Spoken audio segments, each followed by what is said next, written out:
Okay, not a lot to tell at the minute.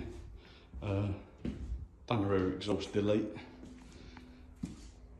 or cut out delete, shall I say. Just fitting up, doing bits of filling, getting ready. Going to get this into, try and epoxy this, get it sealed up.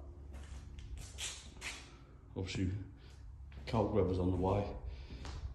It's pretty good in this workshop, don't get damp or nothing, but want to get it sealed up, ready for the winter. But yeah, cracking on. All the door alignment's pretty good, so I've done something right with the A-pillars and the channels. So yeah, good.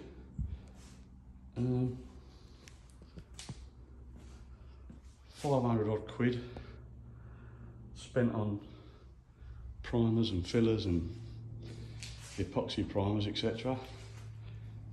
Thanks to YTS Paints down in West Thurrock. Yeah, just keep on keeping on.